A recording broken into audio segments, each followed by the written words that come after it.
المجرة تعيش أياماً عصيبة، فقد اشتعل فتيل الحرب ولا أحد يعلم متى يطفأ وكيف. الإمبراطور دانجو هو المنافس الأقوى على حكم المجرة، لكن هذا لا يعني أن الحكام الآخرين استسلموا. فها هي مسامي حاكمة كوكب تاي تشن هجوما مفاجئا على جوجو وتقتحم قصر الإمبراطور، ولولا تدخل هزيم الرعد في اللحظة الحاسمة لاستطاعت القضاء على الإمبراطور دانجو. هجوم مسامي هذا دفع دانجو إلى شن حرب عنيفة على الإقليم الجنوبي، وقد عين هزيم الرعد قائدا للأسطول بتزكية من القائد روجينا وبقرار من الإمبراطور.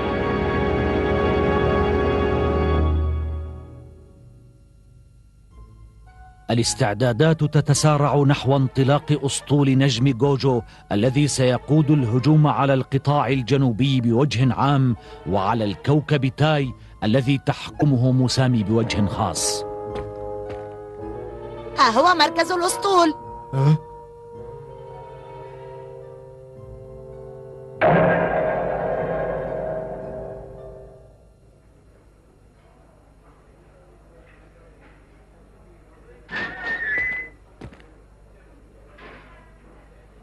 من أنتما وماذا تريدان؟ نحن جنديان، وقد نقلنا اليوم إلى هذا الأسطول. مرحبا. حسنا، هيا ادخلا. يمكنكما أن تغسلا الأواني وتنظفا دورات المياه. ستندم على هذا. تاسكي اهدأ. ألا تسمعهم؟ لا تكترث لهم أبدا. اسمعا، أنتما قادمان جديدان، وعليكما أن تعرفا نفسيكما. الجندي فراير مانك. الجندي تاسكي. سنسميكما طرزان وشيتا. لم أعد أستطيع الصبر.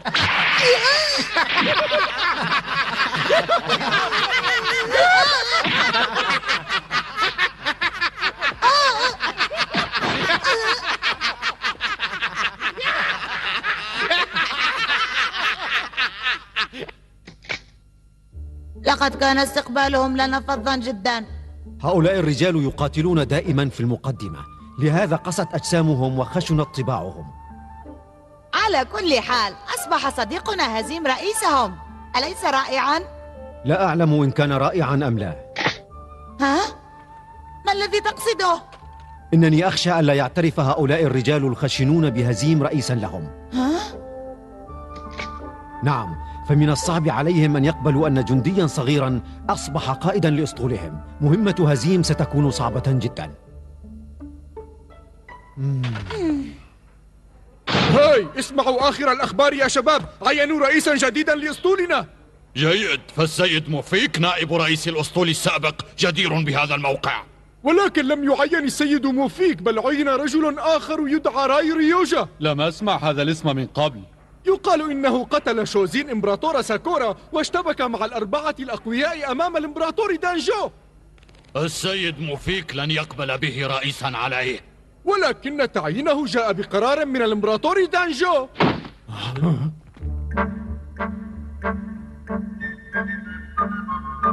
كيف حالكم أيها الرجال؟ ماذا؟ جندي جديد آخر. قلت جنديا آخر؟ هذا يعني أن صديقي قد وصلا إلى هنا قبلي.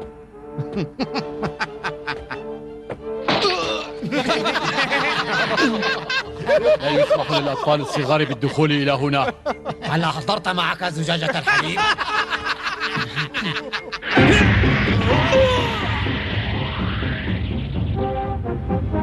لقد تعادلنا الآن. لن أسامحك أيها الجبان.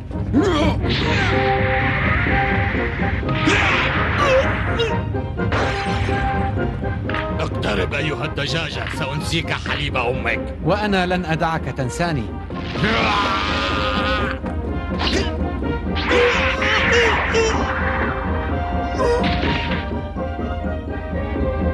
تتحدانا جميعا.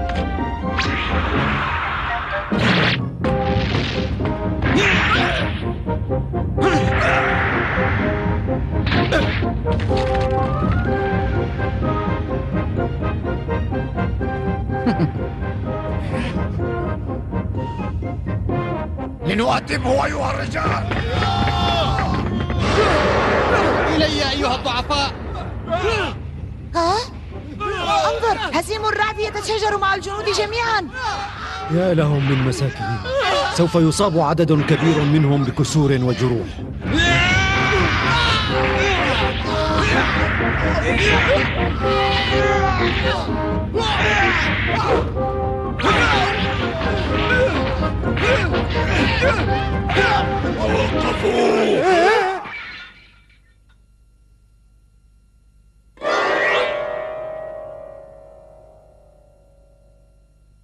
سيد موفيك، هذا الفتى هو الذي بدأ الشجار. مع أنه وافد جديد على أسطولنا تصرف بوقاحة. اخرس، فهذا رئيس الأسطول وقائدنا الجديد. ماذا؟ الرئيس؟ هذا الطفل قائدنا. ومن أنت؟ اسمي موفيك، نائب رئيس الأسطول والمكلف بتسيير أموره حتى وصولك. حسنا، وأنا أدعى راي ريوجا، نادني هزيم الرعد. أهلا بك.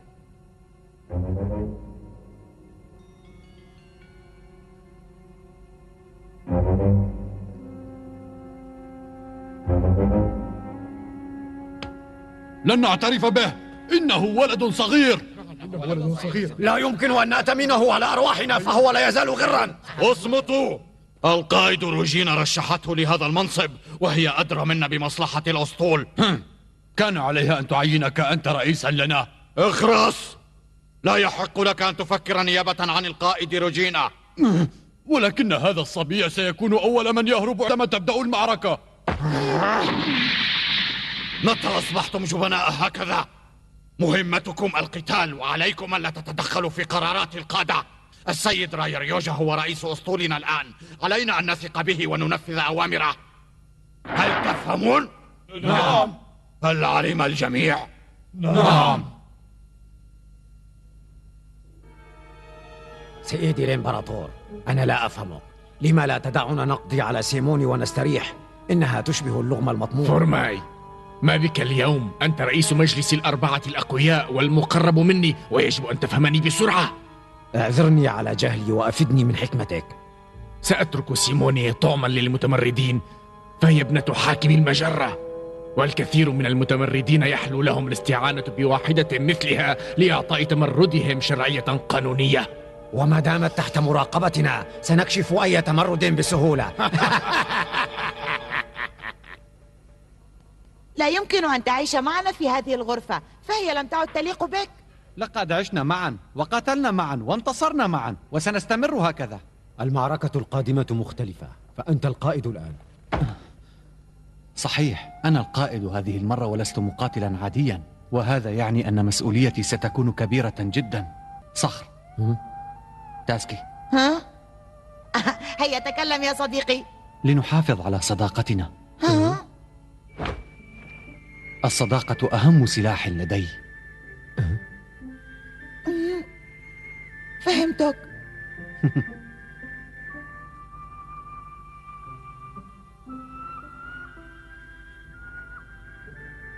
اسمعيني سيموني، أنا الآن الوصي عليك، وأريد أن أزوجك بالرجل الأكثر كفاءة في هذا القتال، فما هو رأيك؟ أبي الإمبراطور شوزين أوصاني أن أحقق حلمه في توحيد المجرة وإعادة السلم والأمن إليها. هذا الحلم يشغل بالي، وعندما أفكر في الزواج سأختار رجلا قويا يساعدني على تحقيقه. كلمات رائعة، لكن اطمئني، فأنا سأوحد هذه المجرة. دعك من هذا الحلم واهتمي بنفسك.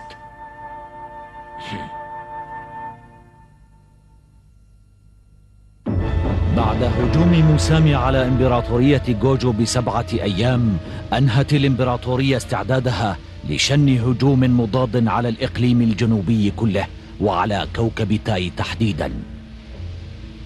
توحيد المجرة وتحت زعامة إمبراطورية جوجو هو حلم حياتي، واليوم حان الوقت لتحقيق هذا الحلم الغالي. إن غزو الإقليم الجنوبي خطوة على طريق تحقيق هذا الحلم، لذا سأقدم مكافأة مغرية للذي يقوم بعمل بطولي في هذه المعركة، والمجد لإمبراطورية جوجو!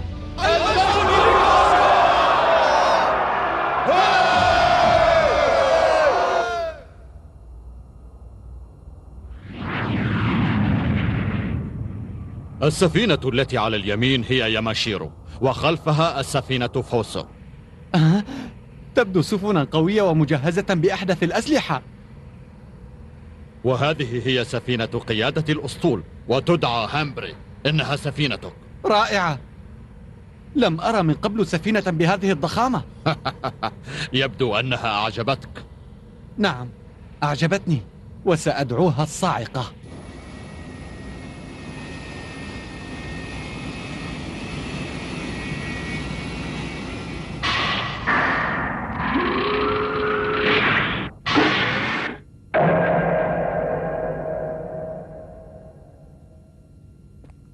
هذه غرفة قيادة العمليات. ها؟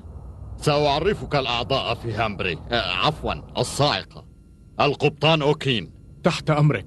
مدير التسليح يوهي، ومسؤول المعلومات ليتوك، وقائد الجند لفوكو، مسؤول الإمداد ويزون. يمكنكم مناداتي بهزيم الرعد.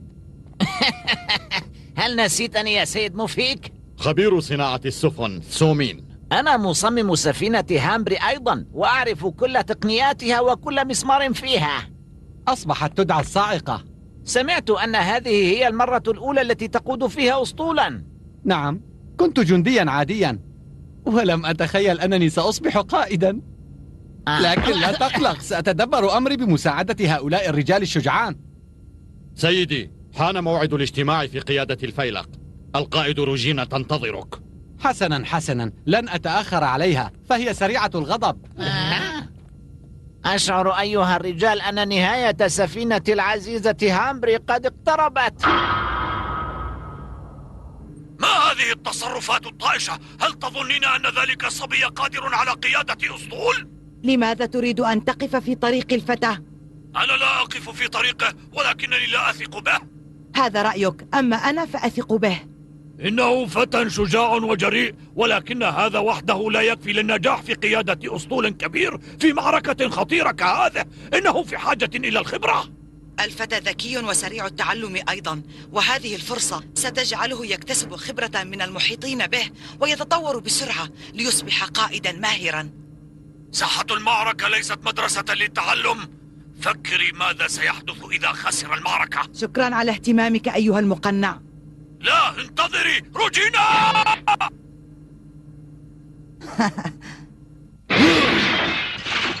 تصرفات حمقاء ستؤدي إلى هزيمة كوجو. ضع حدا لهذا يا سيدي. لا، لن أقف في وجه روجينا أيها الضابط. سأكتفي الآن بمراقبة الأمور من بعيد. أرجو أن لا تطول مدة المراقبة. سأتدخل في اللحظة المناسبة. مهمتنا هي الوصول إلى كوكب تاي وتدميره، ولن نستطيع ذلك إلا إذا قضينا على مدينة زاوارت. إنها مدينة شديدة التحصين ومركز إمدادات، لذا سنكثف هجومنا عليها ولن نعطي الأعداء فرصة للهرب. نعم. هزيم الرعد. حاضر. قم بقيادة هذا الهجوم وحافظ على إيقاعه السريع. حاضر أيها القائد. راي، إياك أن تخذلني. سيدتي، اطمئني، سأنفذ مهمتي على أكمل وجه. نجم كوجو يبدأ هجومه. أطلقوا الإشارات. المردود 80، السرعة 3، الضغط طبيعي، التوازن كامل، السفينة السائقة مستعدة. إقلاع. ارفعوا الرايات. انطلاق. شاب من دون خبرة في القتال يقود أسطولنا في معركة حاسمة كهذه. لماذا قبلت بتعيينه سيدي؟ لأن هذا كان شرط القائد روجينا حتى تقود المعركة.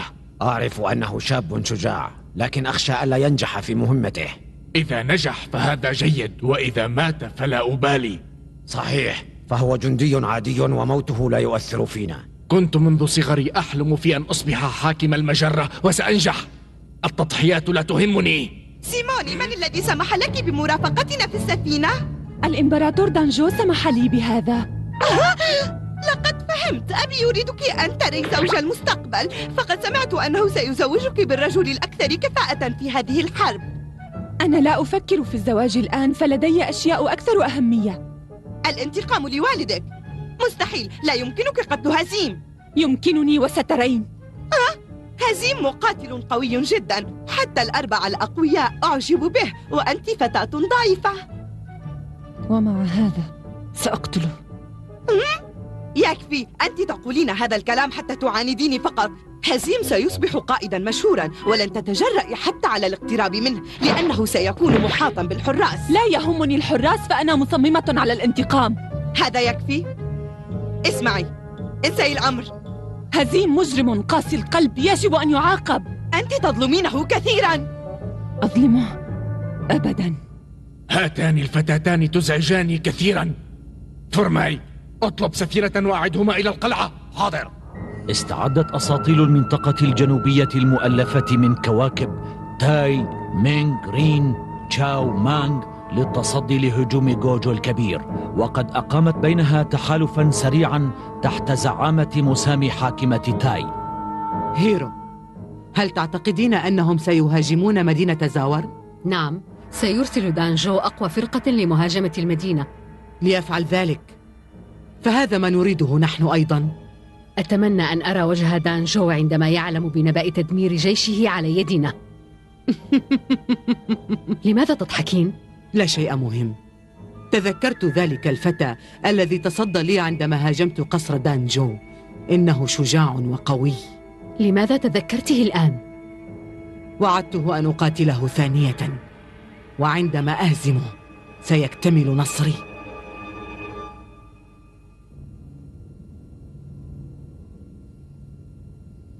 حسنا يا مسامي، سألتقيك قريبا.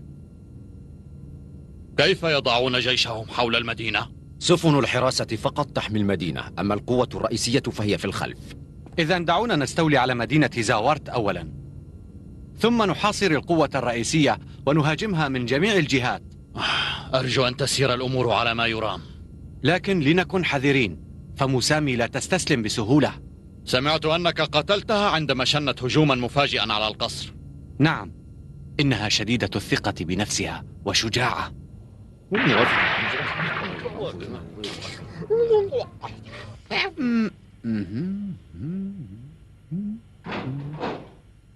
أيها القائد. أهلا موفيك، ادخل. قيادة الأسطول عمل ممل لا أستطيع الاعتياد عليه. أخشى أن يصبح جسمي خاملا. أريد أن أخبرك بأمر. إذا كان الأمر مهما فيمكنك أن تخبرني به من دون مقدمات. كل الجنود هنا حتى أنا مضطربون ونشعر بالقلق من هذه المعركة. ماذا؟ هل أصابكم الاضطراب قبل أن تبدأ المعركة؟ هذا لا يجوز يا عزيزي. انظر إلي، أنا مسترخٍ ولا أشعر بأي قلق على الإطلاق. نحن لسنا جبناء ولسنا خائفين من خوض هذه المعركة، فقد اعتدنا على القتال حتى لم نعد نحسب له أي حساب يذكر. فما هي المشكلة إذن؟ الجنود لا يثقون بك، لا يريدون ترك أرواحهم بين يديك. ما الذي تقصده بهذا الكلام يا نائب القائد؟ أعرف أنك قد أصبحت الجندي المفضل لدى القائد روجينا، ولكن قيادة الأسطول ليست لعبة أطفال. ماذا؟ انتباه، سندخل مجال كوكب تاي. موفيك، إن لم أكن جديرا بقيادة الأسطول فيمكنكم أن تقتلوني. أنا أعرف أن الجندي عندما لا يثق بقائده لا يمكنه أن يقاتل بشجاعة. هذه المعركة اختبار كبير لي. اتفقنا. ولكن عليك أنت وبقية الجند أن تبذلوا أقصى جهدكم، وإذا خيب أحد منكم أملي فسأقتله. العدو يقترب بسرعة كبيرة، الاتجاه 27 درجة شمالا. لقد أتوا إلى غرفة العمليات. هيا! أسطول نجم جوجو سيلقى جيوش المنطقة الجنوبية. إنها المعركة الأولى لهزيم الرعد وهو قائد أسطول. إنه اختبار حاسم قد يدفع حياته ثمنا له.